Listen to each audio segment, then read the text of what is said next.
محرم 61 ہجری کربلا کا میدان ایک ماشکی اپنے سردار کے خیمے میں اجازت جنگ کے لیے آیا، اجازت جنگ لینے آ کے فرمانے لگے شام ہوئی جاتی ہے، میرے انصار کی تعداد گھٹی جاتی ہے،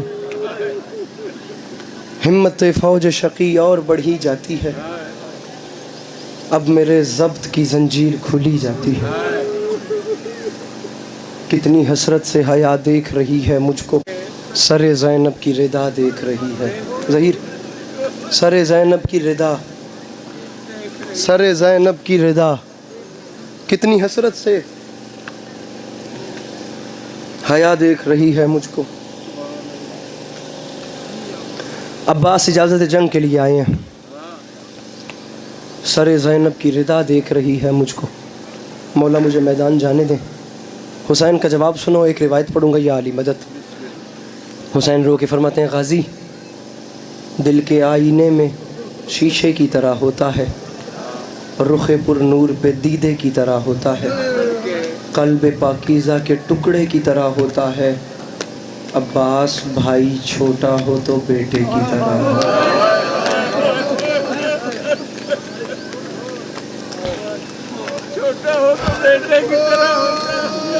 مولا کی قسم میرا دل نہیں سنبھل رہا، میں بڑی وہ اس میں گھبراہٹ میں کھڑا ہوں۔ سید میں آج ایک روایت پڑھوں گا، آپ نے قبول کرنا ہے، جی بھر کے رو لینا، برآمدی کروا دوں گا، راضی رہنا، کل انشاءاللہ جی تو پھر تفصیل سے بات کریں گے۔ بھائی چھوٹا ہو، یہ میری مائیں بہنیں بیٹھی ہیں، ان کے سر پہ قرآن رکھ کے پوچھنا، ایک گھر کا مرد ایسا ہوتا ہے جس پہ پورے گھر کو مان ہوتا ہے، اللہ کرے وہ مان کبھی نہ ٹوٹے۔ عباس ایک گھر کا نہیں، پورے بنی ہاشم کا مان تھا، اور جب وہی عباس آیا کہ مولا مجھے میدان جانے دیں، لو میری بہنوں وصول کرو، خدا تمہارے نصیب نیک کرے، خدا تمہیں شرم و حیا کی مزید دولت سے نوازے۔ میری بہنیں سمجھیں کہ میں کیا کہہ رہا ہوں۔ حسین فرماتے ہیں عباس تجھے میدان بھیجوں، بھائی چھوٹا ہو تو بیٹے کی طرح ہوتا ہے، عباس مسکرا دو کہ میں تسکین دل زار کروں، پاس آؤ تمہیں اکبر کی طرح پیار۔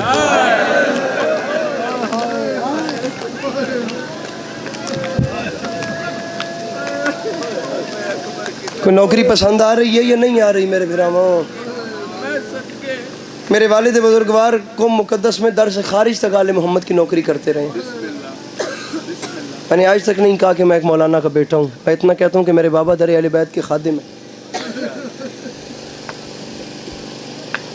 درس خارج تک قوم والی ملکہ کی دہلیز پر 97 میں وہ واپس آئے تھے، وہاں سے تعلیم مکمل کر کے۔ خیر مکمل تو کیا، یہ تو ایک سلسلہ ایک ایسا ہے، سمندر در سمندر در سمندر ہے، لیکن درس خارج ایک ایسی جگہ ہے جہاں تک انہوں نے آل محمد کی نوکری کی ہے۔ دہائیاں چاہیے بابا جی اس جگہ کے لیے۔ میں نے اپنے بابا سے یہ جملہ سنا ہے، اور انہوں نے سنا تھا قبلہ جاڑا صاحب سے۔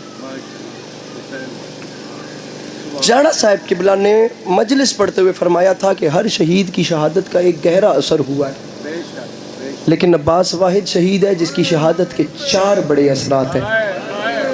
میں چوتھے اثر تے علم برآمد کرا دے سانجے تو ہائے کر سکتے ہیں تے پچھے ایک رات دا مہمان رہ گئے ایک زہرا دا سن۔ کوشش کریں کہ اپنے اندر تا پتھر مارتا رل کے روپ گئے۔ عجیب فکر ہے، صاحب اولاد لوگ سر اٹھائیں، مجھے سر پہ قرآن رکھ کے بتائیں کہ جیب میں پیسے نہ بھی ہوں اور بچے کوئی چیز مانگ لیں تو جگر کٹتا ہے، دل کرتا ہے جتنا جلدی ہو سکے بچے کی خواہش پوری کی جائے۔ اس نے کس دل سے کوئی حسرت طلب کی تھی؟ جاڑا صاحب نے فرمایا عباس واحد شہید ہے جس کی شہادت کا پہلا صدمہ بنی ہاشم کے پیاسے بچوں پہ تھا۔ نہ ناراض نہ ہوئی، تیرے تو جتنا میری سین دا کرم ہے اونج تو ہائے نہیں کیتی، نہیں تو ہائے نہیں کیتی ہوں. میں کل بھی مصائب پڑھے ہیں، میں پرسوں بھی مصائب پڑھے، میں آج بھی مصائب پڑھنے پر آل محمد دے مصائب ہیں. جتنا تھوڑے تے کرم آئی شاید تسی اتنی ہائے نہیں کیتی، یا بے نیازی کر گئے ہو یا میں سمجھایا نہیں. رکھو سیر تے قرآن تے میں دسو، جتنے بندے بیٹھے ہو گھر جے چھوٹی اولاد نے واپس ویس ہوتے بچے بھج کے تواڈے کول آؤ. ان بچوں کے دل پہ کیا گزری ہوگی جو خشک پیالے اٹھا کے کھڑے تھے کہ وہ جو پانی لینے گیا ہے ابھی پانی لا رہا ہے، اور کچھ لمحوں کے بعد انہیں پتہ چلے کہ جو پانی لینے گیا تھا اب اس نے واپس نہیں آیا.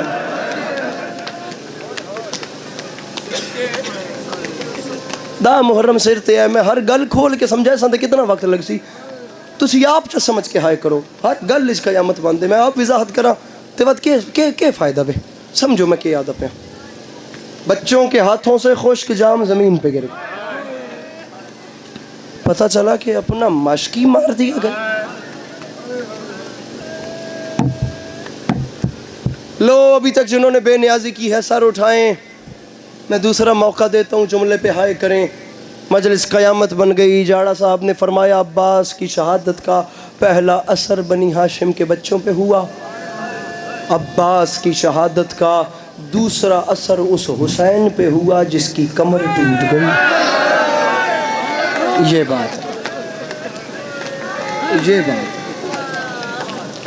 بات ہے. شبیہ علم اگلے 2 منٹ میں چوتھا اثر میں پڑھنا تے برآمدگی ہو وینی نے راضی لگا. میں جا آپ اجازت منگی، میں اس کیفیت اجنی میں مجلس پڑھ سکا. پہلا اثر ان بچوں پہ ہوا. اپنے دامن پھیلاؤ اور اپنی حاجات طلب کرو.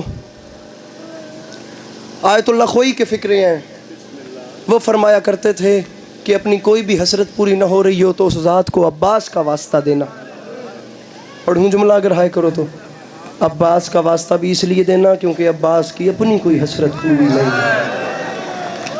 بھائی جان 2 حسرتیں تھیں عباس کی، ایک تلوار ملے اور ایک جنگ کی اجازت. نہ غازی کو تلوار ملی.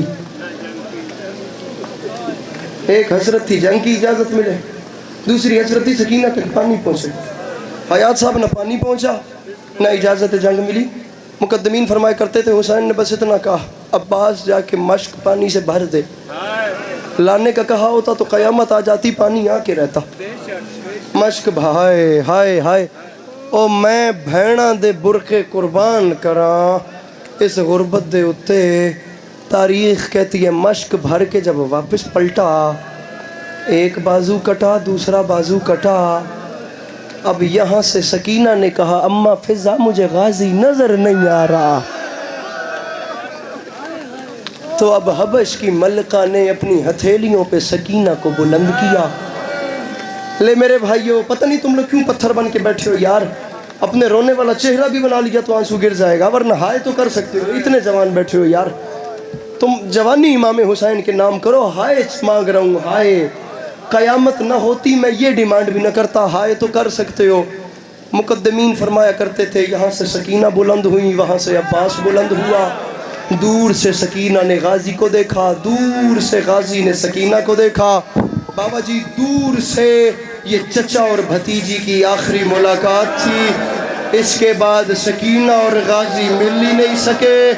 میلے اس لیے نہیں سکے کیونکہ ماشکی نہر پہ سو گیا. خوش کو ہونٹ لے کر سکینہ شام چلی گئی. وہ نہر سے نہیں آیا، وہ شام سے.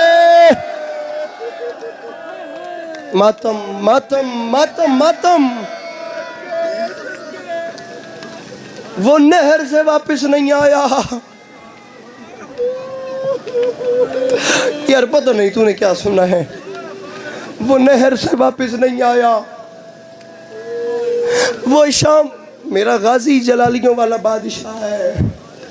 میں چاہتا ہوں جس وقت برآمدگی یہ علم ہو اور تو میرے مرشد غازی کے علم میں ہاتھ ڈال کے اپنی حاجت مانگے تو اس وقت تیری آنکھ میں آنسو ہو. کوئی آنکھ غازی سے شرمسار نہ ہو. بندہ خشک آنکھوں سے ان سے مانگتا ہوا اچھا ویسے بھی نہیں لگتا. میں جملہ پڑھ رہا ہوں، خدا کی قسم اٹھا کر کہہ رہا ہوں، میرا اپنا جگر پھٹ رہا ہے۔ جاڑا صاحب فرمایا کرتے تھے عباس کی شہادت کا پہلا اثر بنی ہاشم کے بچوں پہ ہوا، دوسرا اثر حسین کی کمر پہ ہوا۔ اب وہ بندہ سر ہی نیچے کر لے، اس سے زیادہ رعایت نہیں ہوتی جو اب ماتم نہ کرے۔ جاڑا صاحب فرماتے تھے عباس کی شہادت کا تیسرا اثر اس بی بی پہ پڑا جس کے سر سے چادر گر گئی۔ ماتم ماتم، ہاتھ سر پہ لے آنا ماتم کے لیے۔ اللہ اکبر، اللہ اکبر، اللہ۔ لے آؤ میرے بھائیو علم، میرے بھائیو علم لے آؤ، اللہ اللہ علم قریب لے آؤ میرے بھائیو۔ عباس کی شہادت کا تیسرا بڑا اثر، مجھے دیکھنا تمہیں مولا کا واسطہ، عباس کی شہادت کا تیسرا بڑا اثر اس بی بی پہ پڑا جس نے سب بیبیوں کو اکٹھا کیا اور اکٹھا کر کے فرمایا اب میں تمہارے برقوں کی ضامن۔ وہ آ گیا جلالیوں والے کا علم، وہ آ رہا ہے علم، اپنی حاجات دلوں میں رکھنا۔ اب چوتھا اثر پڑھ رہا ہوں مولا کا واسطہ، مولا کا واسطہ۔ اب وہاں تک علم لے آئیے، آگے لے آئیے، علم آگے لے آئیے، میں آدھے منٹ سے پہلے برآمدگی کروانے لگا ہوں۔ اب تیرا ہاتھ جانے، اب تیرا سر کا ماتم جانے، اور یہ میرا مرشد غازی جانے۔ اب رک جانا میرے بھائیوں، پہلا آؤ مجھے دیکھو، پہلا اثر بنی ہاشم کے بچوں پہ پڑا، عباس کی، رک جانا وہیں رک جانا، علم وہیں روک دو میرے بھائیوں، مجھے چوتھا اثر پڑھنے دو۔ عباس کی شہادت کا میں نہیں بتا سکتا کتنا مارا ہے شامیوں نے حسین کے غازی کو، اب علم جانے اور تیرا ماتم جانے۔ دوسرا اثر خابر بھائی حسین کی کمر پہ پڑا، بھائی جان طارق بھائی ماتم کرنے پیر فلک شیر شاہ جی، نعیم شاہ جی۔ تیسرا اثر زینب کے، علم روک دو، میں کہہ رہا ہوں وہیں پہ روک دو، علم وہیں روک دو، مجھے جملہ کہنے دینا۔ تیسرا اثر زینب کے برقے پہ، عجیب فکرہ ہے، فرماتے چوتھا اثر فوج شام پہ پڑا۔ قبلہ، مجمع نے سوال کیا قبلہ بتائیں فوج شام پہ کیسے؟ فرماتے عباس واحد شہید ہے، جب شامیوں کو پتا چلا کہ غازی مارا گیا تو 9 لاکھ نے ایک ساتھ ناچنا شروع کر دیا، اور ناچ ناچ کے کہتے تھے لوٹ لو زینب کی چادر اور لوٹ لو علی کی بیٹی کا برقع۔ تاریخ کہتی ہے اتنا مارا ہے حسین کے غازی کو، 9 بار حسین نے کوشش کی ہے میں عباس کا لاشا اٹھاؤں، مجبوری بن جاتی، حسین ہاتھ لگاتے عباس بکھر جاتا، حسین غازی نہیں اٹھا سکا، اور قاسم اس قابل تھا کہ حسین نے گٹھڑی بنا لی، عباس کو اتنا مارا۔